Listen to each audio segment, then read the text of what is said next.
Hello. Well, it's another one of those drunken rant videos, except I don't get drunk and I have half a glass of wine while I have a little chat with you guys. I think the video is a bit messed up. But actually, I'm gonna start off just by showing you that I have finally achieved my study. So there's a little look.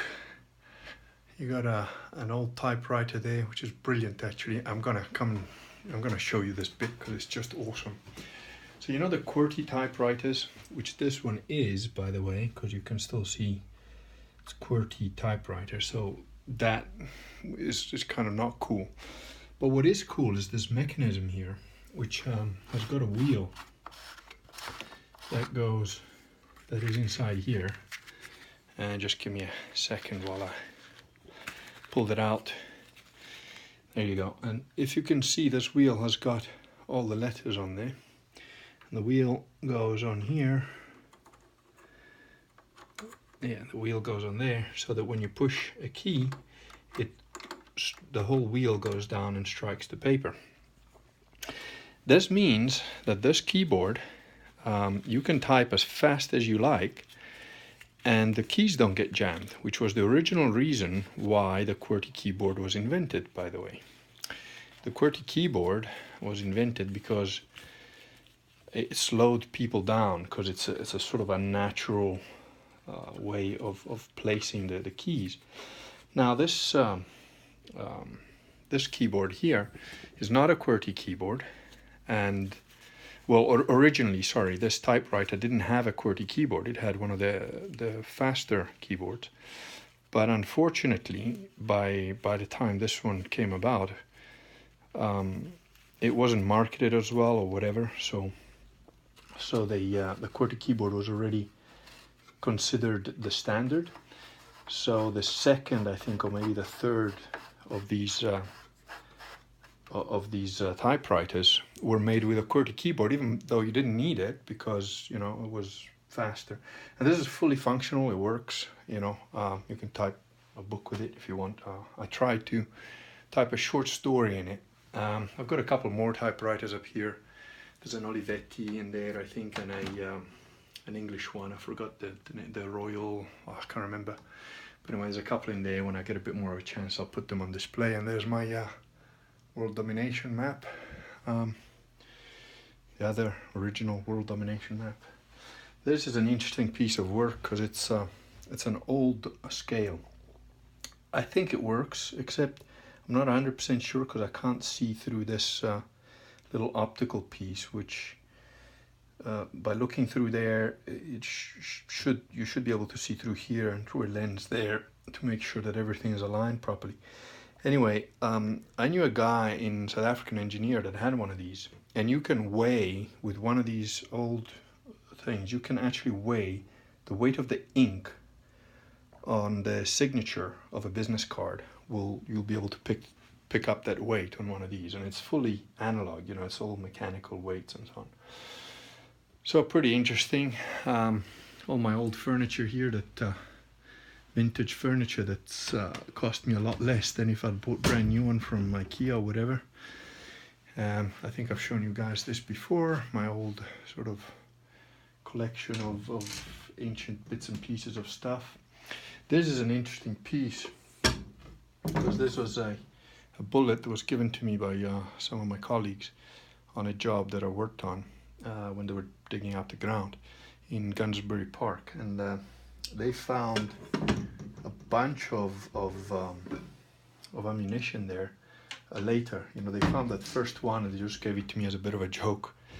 But they've since found an archaeologically significant find of ammunition there. And that's all ammunition, German ammunition, which was the first smokeless powder.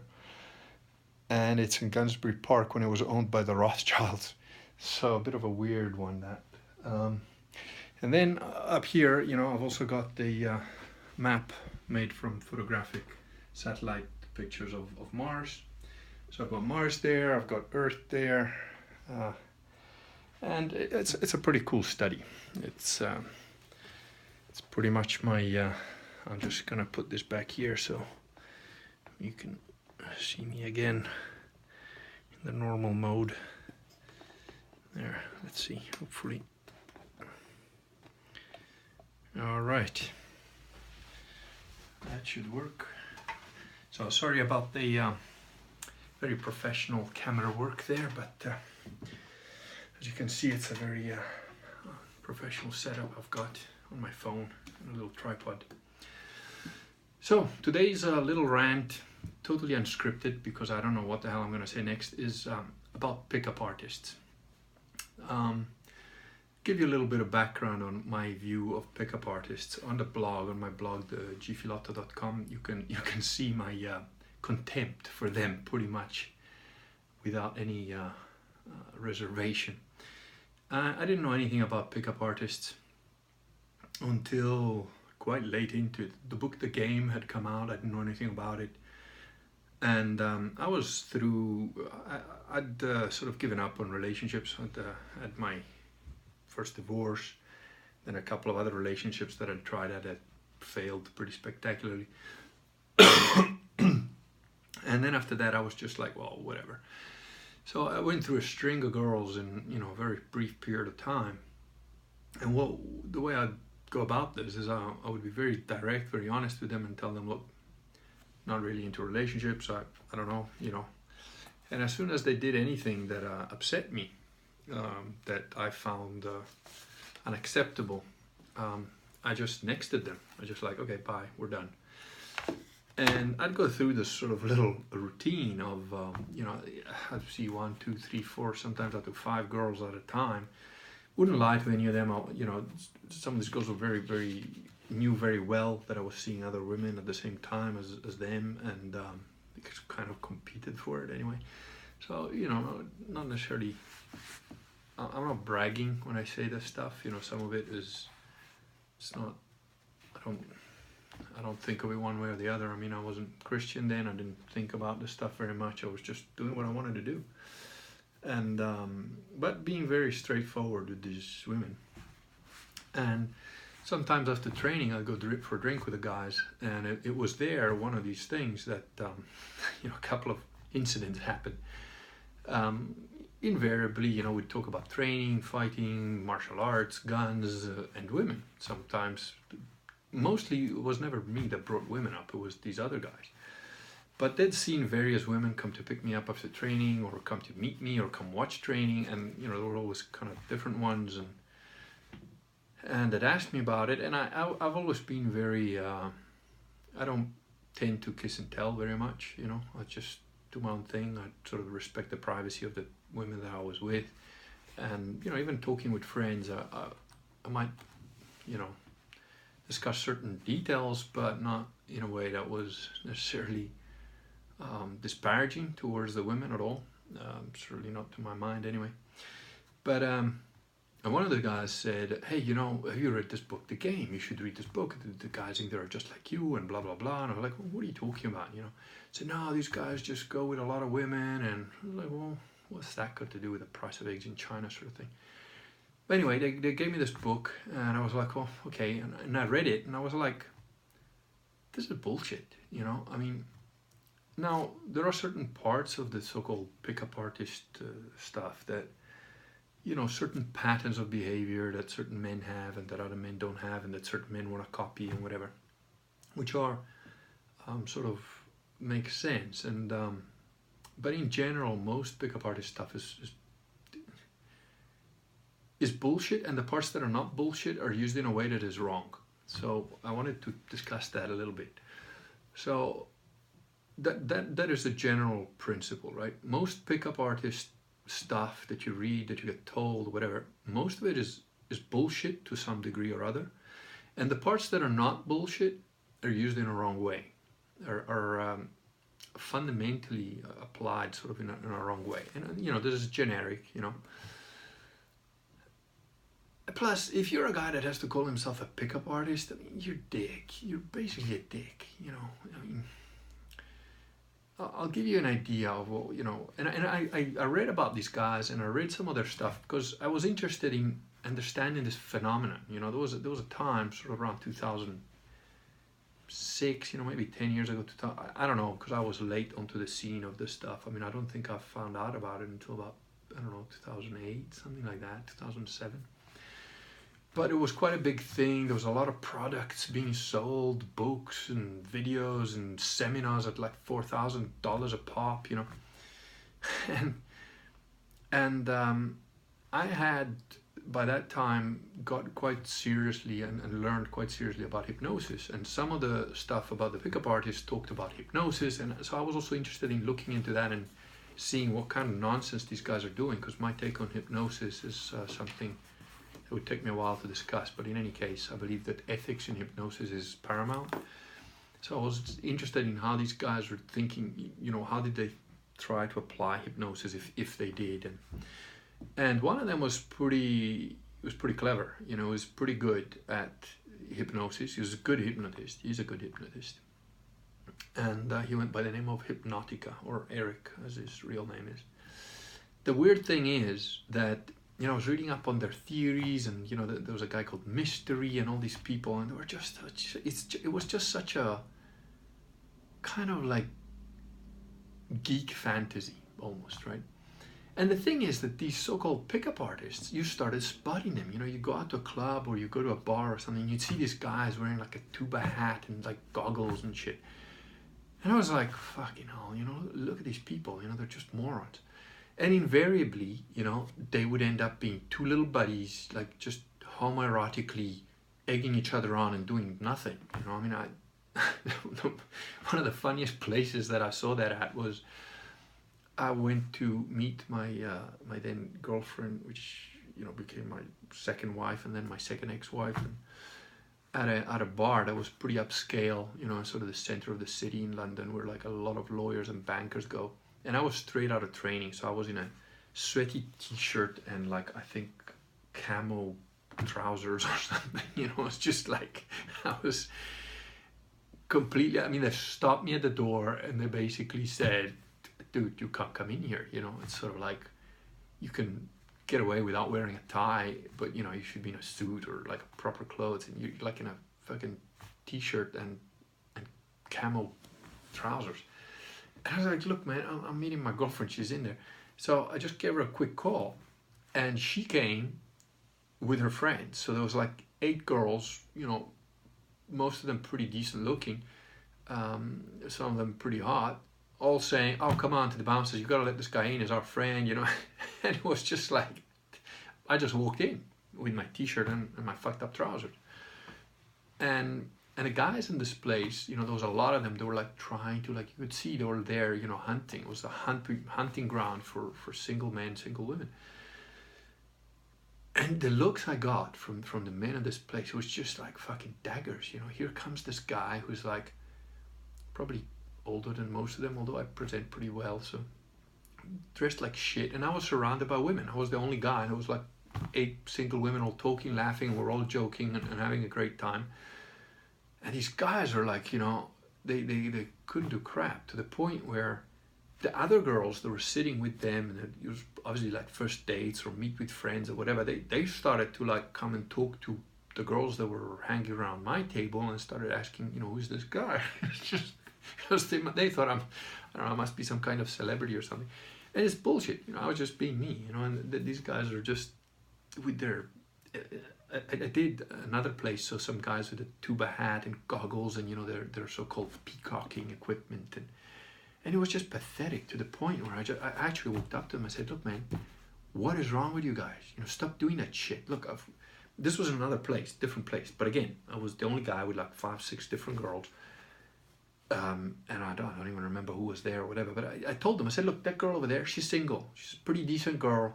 Don't be a dickhead. Just go up, talk to her. She's looking for some guy. Just go, say hello, introduce yourself, and maybe something will come of it. And this was one of the girls that was sitting together with us, and they didn't have the balls to do it. So, and in studying these guys, I started to look into them. Look, who were these guys? There was a guy that was this was the classic pickup artist, as far as I'm concerned. This guy called Mihao, right? And I had all the documentation to prove this somewhere on a hard drive, because. So this guy, Polish guy, So this Mihao character, he was all over the internet. He had books and seminars, and he was going on and on about what a great pickup artist he was, and how he created these books about how to pick up women and what you have to do and the kinesthetic movement and the language you need to use and blah blah blah blah. But I looked into this guy a little bit, and he was a daddy's boy, right? He's working something like IT now and then, and spending daddy's money. Daddy had a lot of money. So this guy, and I added it up from various blog posts and stuff that he said and things, and I put it all together. This guy spent $500,000, 10 years, and he basically had sex with, he said, probably between 30 and 40 women. Now you got to know that, like, a pickup artist that tells you, I've slept with 100 women, it's probably like 10, right? So, but even if you got his numbers right, so he'd taken to bed, let's say 40, right? Let's give him the benefit of the doubt, and I'm 100% sure it isn't that. So he spent $500,000 over 10 years to have sex with 40 different women. Now, on anybody's scale, this is a complete fuck up in terms of return on investment, because, I think I slept with like 40 girls in like two years or something like that. And when I was just, nexting or whatever, and I sure as shit didn't spend $500,000. I don't have $500,000. I never had $500,000. I maybe bought a dinner here and there and whatever, but it's, I don't know, it's ridiculous. Think about it, yeah. Let's say 50 women and $500,000 to make the numbers easier, right? So, like, you can pay for a high-class prostitute, a really high-class one, for about $500 an hour, and $500 an hour, call it 100 women, you still only spend 50 grand. You got 450 grand left over. So it would have been cheaper for him to hire a couple of professionals long-term, for a couple of years, to teach him everything he needed to know about, hanging around with women, having sex, whatever fetish, weird shit you wanted to do. And look, I'm not advocating prostitution or whatever, but I'm just saying, these guys are ridiculous. They're absolute nonsense. And really, the people that these pickup artists were going after wasn't women, really. It was men that were buying their shit and paying their $4,000 seminars. I mean, what are you going to learn from a guy that has to spend $500,000 to go to bed with like 40 women? If that, probably like 30 women. These are his own words, they were his own. And so that's your average pickup artist, so-called people. And then I did go to one of these seminars with, it wasn't $4,000, it was like, I don't know, $500 or something. And I was single, I had plenty of money to spread around doing whatever the hell I wanted. And I wanted to go see this guy because of the hypnosis, because he is a good hypnotist. Eric, or Hypnotica as he called himself. And he was a good hypnotist. And yeah, the guy managed some strip club or whatever, so he had plenty of women around and whatever. But, the point is, even this guy who definitely got laid a lot, but so what? Is that the fucking end point of... I mean, I can tell you from personal experience that after a while, when you can pretty much have sex on demand whenever you want, when you've got 3, 4, 5 girls that you can call up and say, hey, booty call, and they turn up, they'll come to you, or you go to them, whatever. It's,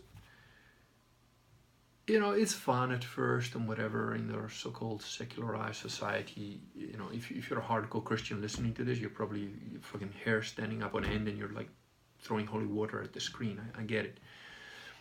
But, the thing is, after a while, you get bored of that. I mean, it's fun, it's okay, it's a new girl, a new pussy, and whatever, but, so what? After a while, it all blurs together into sort of like one continuous sex sort of marathon.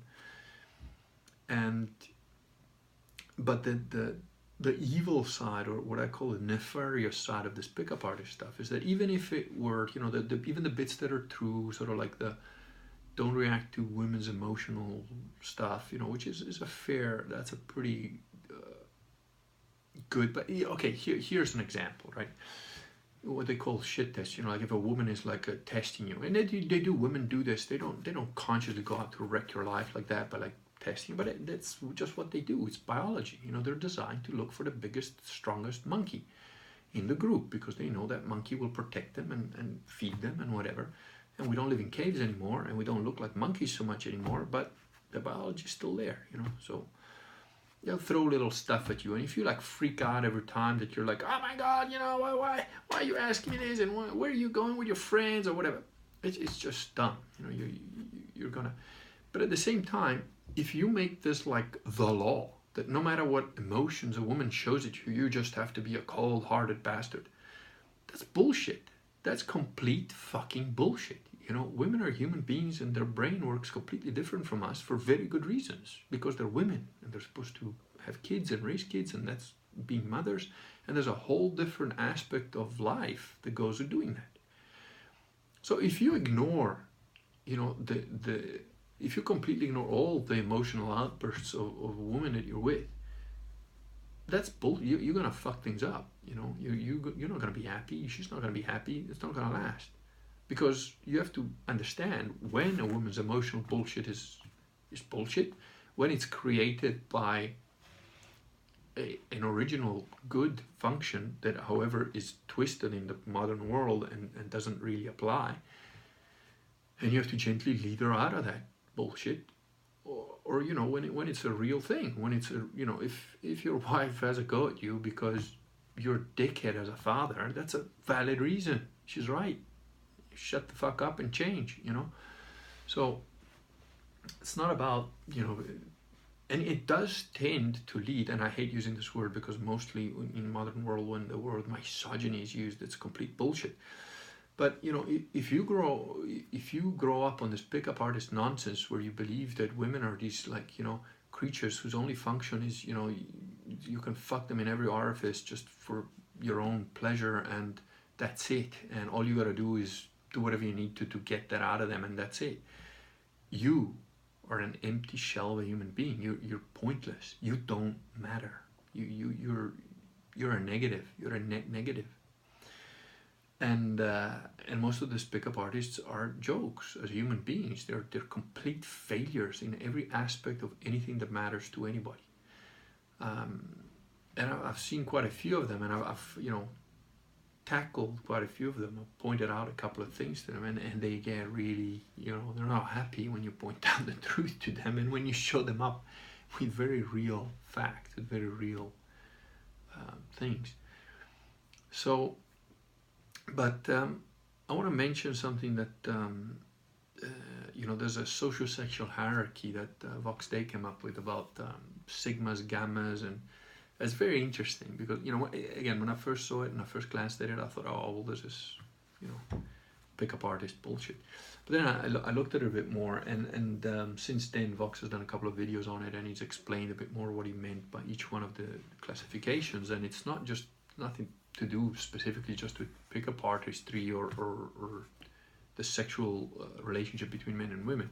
It's a generic pattern of what men are like. There are different types of men, and it's brilliant in the way that it's, you know, it's generic. You've got to keep in mind it's generic and it's fractal. So while a guy can be a situational alpha in certain things, he'll probably be a beta in most other things or whatever. A parallel to this is a very brilliant film that I saw many years ago called The Thin Red Line. And, you know, people thought it was a war movie. It's not a war movie, it's set in war. But that film is about what the Japanese call do. You know, they say karate do. Empty hand way. Do is the way.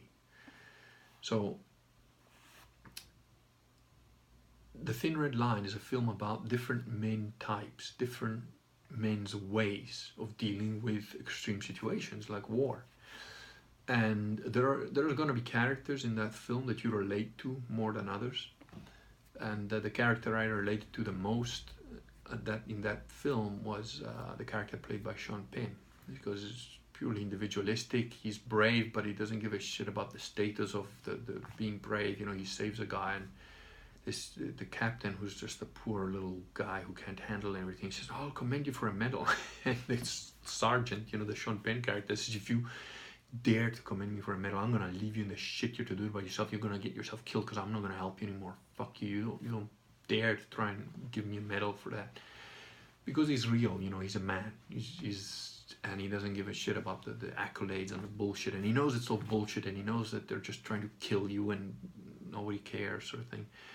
And right at the end, he says something like, "All you gotta do in this world is find one person that's worth it and live with them and try and make an island for yourself and ignore all the bullshit."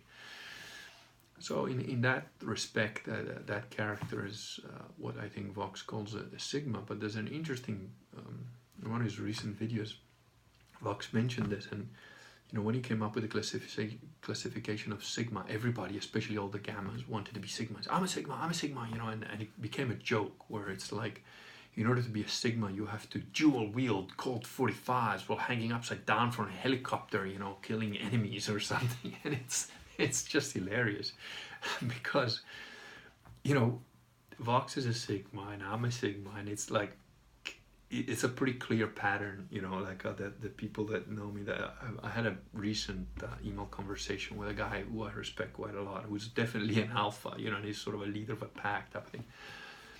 And we had some, I wouldn't even say disagreement, we were sharing our philosophies of certain things, life, Christianity, and so on. And, and I said, "Look, before we start having this conversation, let's just get something clear.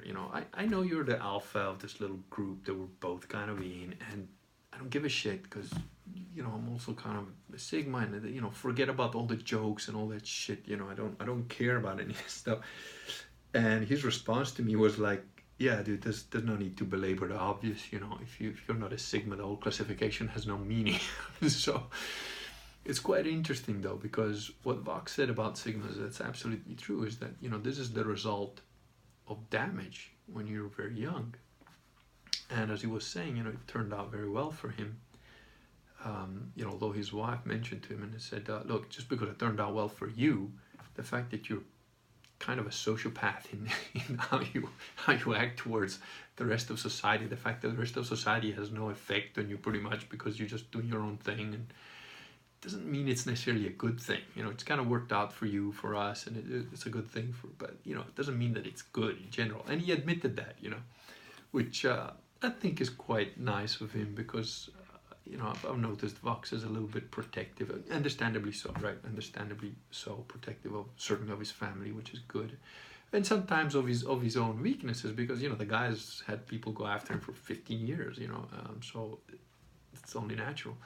But and he said that, and he made a comment. He said, "It worked out well for me to be this way, to be a Sigma, but the fact is, it could have been disastrously wrong if I'd married the wrong woman, for example." And I burst out laughing. I was watching the video when he said this, and I literally burst out laughing, because it's like, well, that's kind of, if you look at Sigma life going disastrously wrong, this in the dictionary, that would be my picture there, And I sent him a little email actually telling him that. But it's interesting because this pickup artist stuff, it's bullshit. You gotta understand, human beings are human beings, women are women, men are men. You have to. It's like a brainwashing kind of nonsense. And if you believe it as gospel, you're gonna go terribly very wrong. So here's the one and only piece of advice that I'm going to give as a pickup artist philosophy, right? If you want to, and there are legitimate reasons, okay? Like, if you're a lonely guy who's maybe 5'2", ugly and fat, and doesn't know how to get with women, you're lonely, or maybe you're a bit autistic and you don't know how to deal with people, I get it. Everybody wants to be loved. Everybody wants to be with somebody that everyone wants to be happy and feel loved and be loving towards somebody, right? Unless you're demonically infested and some real evil piece of shit like Hillary Clinton, who probably eats children to try and feel better about herself, you're gonna want that. And if you're a guy that, let's be honest here, we're not all good-looking, smart, intelligent people like me, you know, with a full head of hair and all that. You know, some guys are lonely or alone. They don't know how to talk to women. They're shy. They've had a bad upbringing. They've had bad examples for fathers or no fathers, and they grew up in an all-female environment where everything that you're told about what women want is bullshit, because women haven't got a clue what they want. They'll tell you that they want certain things, and 90% of it is fucking nonsense. You know, they'll tell you that you know, they want A, B, and C, and really they'll go for X, Y, and Z, and they don't even know why they're doing it. There's a whole reason for that, whatever. But so, you know, there are a lot of guys, especially in the modern world, you know, but that had boomer parents that haven't got a clue, right? But here's my advice to you. You don't need to be super intelligent. You don't need to be particularly good looking or anything like that. Here's a Russian proverb that women have. Russian women have this proverb, and it's, a man only needs to be slightly prettier than a monkey. And, you know, and when I found this out, and I told some of my Russian girlfriends that I had in the past, they said, well, and you know, you're just under that line. You know, so I have a pretty good sense of humor too. But it's true, you know, as a man, obviously, look, if you're fat, short, and hairy or something, you know, start eating correctly, cut out all sugar, you know, cut out carbs as much as you can, go to the gym, learn to swim, learn to do something, become good at something. It doesn't matter what, right? It really doesn't matter what. Become good at something, get better looking, you know, do what you can with what you got, okay? You don't have to be, you know, Brad Pitt or whatever. Do the best with what you got, and start engaging with women. Start talking to women. You know, just never mind trying to go to bed with them. Join a yoga class, right? It doesn't matter if you're the only guy there. You don't have to wear a skin-tight leotard that crawls up your butt. You can if you want, but it's up to you. You know, just go join a yoga class. There's plenty of women there, and just talk to them. Don't try and take them to bed. Just say, hi, how are you? You know, whatever. Have a conversation. Just be in an environment that allows you to be yourself around women. And then, you know, from there you can start to see who's the single girl. You know, maybe she's a little bit interested, maybe not. Go for it. You know, try, ask them out, ask them for a drink, ask them to go for coffee, ask them to go for dinner. It doesn't matter. You get shut down. Pick yourself up and go again. Okay? Because becoming good at interacting with other human beings is a skill, like anything else. All right? And I'm still learning. You're going to learn. Everybody's still learning, right?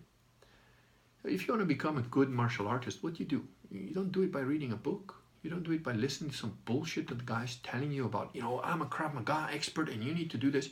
You're not going to learn it from a video. You go to a class and you get the shit kicked out of you until you become better. That's how you learn. You make mistakes and you get better. So it's the same thing. You want to become good at, you know, good. And what does good mean?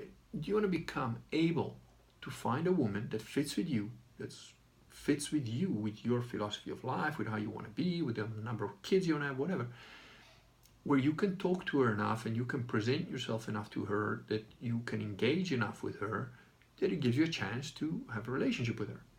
That's a valid reason, you know, that's a valid thing to want to do in life. It's a good thing to want to do in life. So that's my advice. You don't need to be super intelligent, you don't need to be super brave, you don't need to be super rich. You only need one thing to do this and eventually succeed.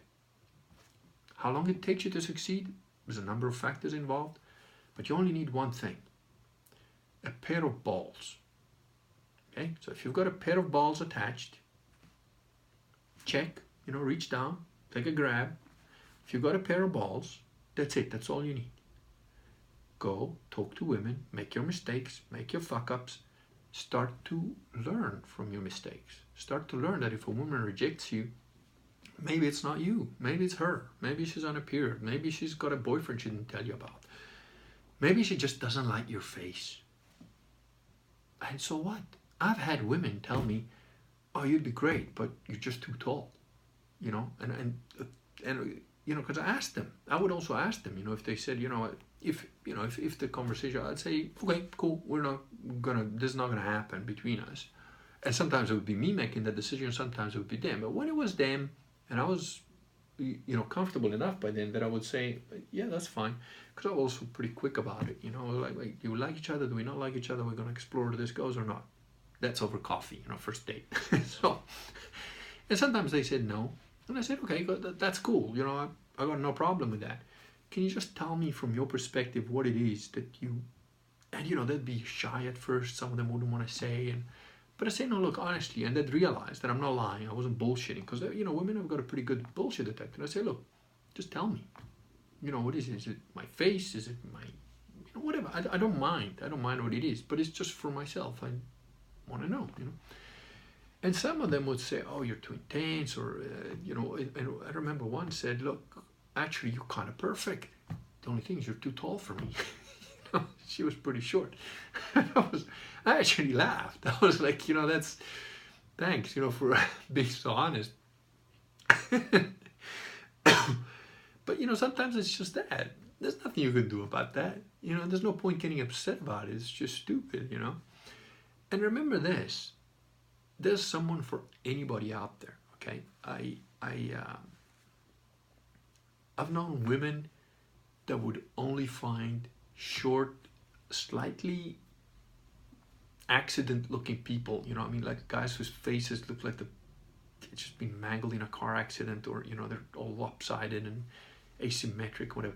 There's a woman out there that thinks you're the best thing since sliced bread. She might not know it straight away. She might not pick up on it right away, but over time, if you can spend some time with them, engage them, like talk with them, have sex with them, whatever, there will be somebody out there for you that's right for you. It doesn't matter who you are. There is somebody out there for you. Now, the thing is, another thing that the pickup artists do, which is bullshit, is they just grade women, from 1 to 10, and we all know this story, right? If you really want to look at a brilliant piece of work on the scale of 1 to 10 of Crazy Hot Matrix, look at the original Crazy Hot Matrix by the guy who did that with the graph. Brilliant, it's brilliant. But there's a very important piece of information in that very funny video about, the hot crazy matrix. And it's that he says, any woman can appear anywhere in this chart. You cannot get one data point from one woman and think, oh, she's ugly, unfunny, and insane. No, that same woman can end up being super hot and crazy the next day, and it's only, he said, it's only after you've got a cluster of data points that you can get a generic idea. And he's absolutely right, because women can really go the gamut. I'll give you another example that, I used to go to all sorts of cultish sort of seminars for fun, kind of as an experiment to see how different types of people try to brainwash you in different ways. I went to churches, I went to evangelical churches, I went to like self-help seminars, I went to fire walks, you name it. I used to go and check these things out just to entertain myself with what level of bullshit these people are trying to feed you. Anyway, one of these seminars, there was these women that were being, I can't remember the whole details, but there was some aspect of like, women not being themselves and not allowing their own energy and their own sort of artistic free flowing of beauty and femininity express itself. And one of the women that was picked on to sort of have this conversation was an obese woman. She was like, really large. She didn't have sort of the hanging over belly, but she was really huge, and she was a wardrobe. Young, I would say probably under 30, but not an unpretty, a face that would have looked probably pretty if you'd taken 30 pounds off it. But anyway, and so the guy said, and he managed to talk to her, the guy that was doing this presentation, whatever. He managed to speak to her in a way that got her to like, just, let loose, just be who you act, how you would act, take your top off or something. And this lady started to dance, and she started to move dancing, and she genuinely allowed her natural female, I don't know what you call it, and she just started to get into the music and let herself just shake her body and move around. And she was an obese woman. And I swear to you that every man in the room, including me at that moment in time, said, in my mind, I remember, because I'm slightly Asperger's, I remember the exact thought thinking, wow, look at that. She's like sort of, as far as I'm concerned, generally sort of repulsive. But right now, in this moment, she looks like one of those, I don't know, ancient, sort of goddess of fertility. There were all these huge fat statues, and just imagine, just being in that or with that or just banging away at it. And I was like, I could even sort of see myself doing that almost, and it was like amazing. A woman's character, a woman's ability to be female is so powerful that it can even overcome, to a certain extent, her looks, which is much more important for a man than the other way around. So your character, your personality, your ability to be a man and so on is much more important for a woman than the way you look. Much more so than for a man how a woman looks, And, some of us are wired in a way that a woman has to have that sort of minimum look for me to even consider it as a long-term thing. And I'm not proud of that. I'm not saying that's a good thing, Maybe I'm just a shallow pig, but whatever, there are certain things that I need for me to consider even a long-term relationship with somebody. Anyway, so my one piece of advice to you, if you want to get good with women, is practice. Go and meet women, talk with them, be in their company, ask them out until you find out something where they don't just say, "Oh, geez, now get back from me." And all that this takes is courage. That's all it takes, courage. If you're not courageous enough to go up to a woman and start talking with her, you'll probably die alone and learn from your mistakes. That's it. That's all you gotta do. Forget all the other pickup artist bullshit. And remember that women are people too. They're human beings. They've got their own dreams and wishes and desires and emotions. Weird logic that's not linear, but still there's a logic there to it. And I'm not gonna pretend to try and talk about that, because that's like I don't know, that's a lifetime's worth of work, and can't do that in a little video, whatever. But I don't think of women as just these like things where you have to behave in certain robotic patterns. That's the autistic geek computer programmer thinking that I could just hypnotize a woman to be with me. Yeah, that's bullshit. It's fucking nonsense. So no, I don't agree with the whole pickup artist stuff. I make fun of them. They're losers. And if you're gonna use the real aspects of the so-called pickup artist thing, which is the understanding of how women's minds and behaviors in society function, use them for good. Use them for good. Like, try to make people's lives better, whether you're in a short-term relationship, whether it's I've had very meaningful, very brief relationships that were maybe just a couple of hours sometimes, but it was mutually empowering for both sets, and I know that women looking at this are thinking, oh well, but the women didn't like it or whatever. No, that's not always true. Generally it's true, that women will feel used and whatever, but there have been, I've met them, I've been with women that are like, I just want to try out this sex thing with you, and that's what I want to test with you, and I want to figure that out. And when they were done, and we went our separate ways. We're like, hey, thanks very much, that was interesting. Again, I'm not saying that that's necessarily good or whatever, but I don't think it's as evil as people think it is if done in the correct way. If you lie, cheat, steal in order to just bed some woman and like to have another notch on your belt, that's kind of wrong. I think that's bullshit. But ultimately, obviously, the purpose is to try and get with one woman, have kids with her, or stay with her, or grow old and die with her. That's the optimum. And in today's world, that's an achievement if you manage to do that. So don't beat yourself up if you fucked it up a couple of times. Happens to the best of us. And if you have fucked it up a couple of times, you're not dead yet. Doesn't matter how old you are. If you're a man, you always have lot more leeway in that than if you're a woman. So, realize that too, and realize that the false expectations, that's one of the more evil things that these so-called pickup artists go and say, oh well, you got to be with a hot girl that's at least a 10 or a 9, otherwise it's not worth it and you're a loser. And most of these guys, they wouldn't get with a woman that's a 10 if they paid for it. Honestly, they wouldn't know what to do. And what's a 10? I mean, like I've known women that are physically spectacular, but that I wouldn't, it would be hard to have a conversation with them because it's just the nonsense that comes out of their mouth and the way their brain works, it's just not worth it.